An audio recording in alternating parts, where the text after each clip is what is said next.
Hello. तो आज का वीडियो एक दोस्त का डिमांड के लिए बना रहा हूँ। लाइक उसको TMJ पेन है। This is temporomandibular joint. इसमें डिसफंक्शन हो गया था, लाइक डिसलोकेटेड हो गया था। तो वो घर में मतलब खेल रहा था अपने छोटे भाई के साथ, और अनफॉर्चुनेटली उसको छोटा भाई ने क्या किया, प्लास्टिक का जो बेड है उससे उसका इधर लाइक जो में बहुत ज़ोर से मार दिया था। बच्चे हो कर लेते कभी कभार ऐसे, और इस जगह से डिसलोकेट हो गया। तो 1 साल तक उसको पूरा दर्द था, और फिर कुछ इंजेक्शन्स और मेडिकेशन से उसको रिलीफ मिला। फिर से अभी उसको वापस दर्द हो रहा है। तो ही थॉट लाइक लेट उसने मुझसे सजेशन लिया। Like I am also student but I want to help him. तो मैंने सोचा चलो उसके बारे में थोड़ा अच्छा से उसको समझाऊँ, क्योंकि मैंने इसके बारे में बहुत पहले से बायोमैकेनिक्स में अच्छे से पढ़ा था।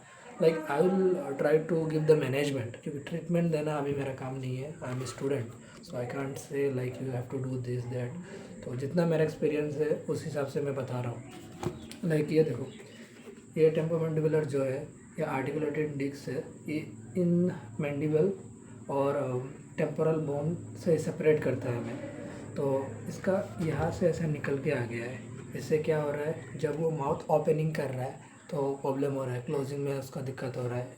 यहाँ पे जब, क्योंकि वो फैसेट यहाँ पे जाके लग नहीं रहा है, और बहुत दूसरे रीज़न से भी टेम्पोमैंडिबुलर जॉइंट डिसफंक्शन हो सकता है। लाइक डेंटल एक्सट्रैक्शन, जब बहुत टीथ निकालते हैं उस टाइम में भी बहुत पेन होता है। कभी कभार रूट कैनाल ट्रीटमेंट में भी नर्व एंडिंग अगर कोई डैमेज हो गया, लाइक थोड़ा दिन पहले मैंने भी फीलिंग कराया था दांत में। तो RCT जब कराते कभी कभार अगर डेंटिस्ट से कुछ गलती हो गया, लाइक उन्होंने अगर कोई नर्व एंडिंग डैमेज कर दिया अनफॉर्चुनेटली, तो उससे भी डेंटल पेन शुरू होता है। और कभी कभार टेम्पोमैंडिबुलर पेन भी हो सकता है अगर वो नर्व वहाँ तक जा रहा है। इस पोर्शन में अगर कोई नर्व डैमेज हो गया तो वहाँ से भी दिक्कत शुरू हो सकता है। एंड दिस इज़ अभी ये चीज़ जो डैमेज हो गया है, अभी जब तक ये आर्टिकुलेटिंग सरफेस फिर से अपने जगह में नहीं आएगा तब आपको दिक्कत होगा बहुत। और हम ज़्यादातर मैनेजमेंट में अभी क्या करेंगे, नर्व रिलेटेड पेन है तो इलेक्ट्रिकल स्टिमुलेशन यूज़ कर सकते हैं उस पेन को कमाने के लिए। दूसरा हो सकता है लाइफस्टाइल मॉडिफिकेशन, लाइक आप हार्ड सब्सटेंस जो है लाइक वो खाना थोड़ा अवॉइड करो, लाइक नट्स या फिर ऐसा सब्सटेंस जिसको खाने में आपको बहुत मुश्किल हो रहा है। च्युइंग ज़्यादा मूवमेंट ज़्यादा करना पड़ रहा है, क्योंकि उससे आपका माउथ ओपनिंग ज़्यादा हो रहा है और लोड यहाँ पे आएगा। तो इन चीज़ों पे आप ध्यान देना पड़ेगा आपको। लाइक किस तरह मैं क्या करूँ, स्ट्रेस कमाऊँ इन चीज़ों पे। और एक्सरसाइज डिज़ाइन होगा आपके सिम्टम्स के ऊपर, लाइक आपका एक्चुअली क्या हुआ है उसके ऊपर हम रिहैब प्रोग्राम बना सकेंगे। क्योंकि इसके बिना हम रिहैब प्रोग्राम डिज़ाइन नहीं कर सकते। इंडिविजुअल टू इंडिविजुअल डिफ़र करेगा। अगर मैंने एग्जांपल इसको ये बता दिया कि आप ये एक्सरसाइज करो और इससे आपका आप दर्द कम जाएगा, हो सकता है इससे एग्रीवेटिंग फैक्टर बढ़ जाए, उसको दर्द और ज़्यादा हो, फिर वो मुझे ही ब्लेम करेगा आगे कि मैंने इसको ऐसा बोला।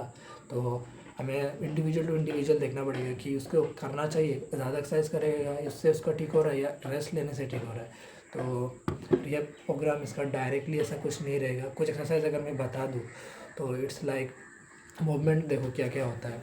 इसको हम बोलते हैं ओपनिंग ऑफ द माउथ।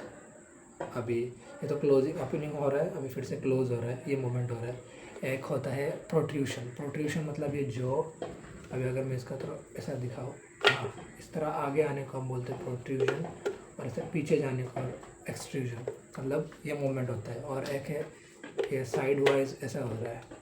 और एक टेस्ट है टेम्पोमैंडिबुलर जॉइंट, अगर आपका लिमिटेशन हो रहा है ओपनिंग ऑफ माउथ में, तो इसे 3 फिंगर ऐसे हम लोग माउथ में ऐसा दे सकते हैं।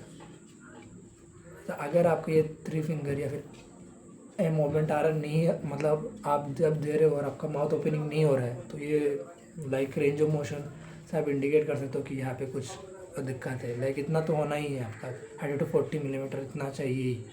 और दूसरा जो मैनेजमेंट होगा, इसके ऊपर फर्दर मैं बाद में बनाऊंगा वीडियोस, क्योंकि एक वीडियो में उतना कुछ समझाया नहीं जा सकता है अभी।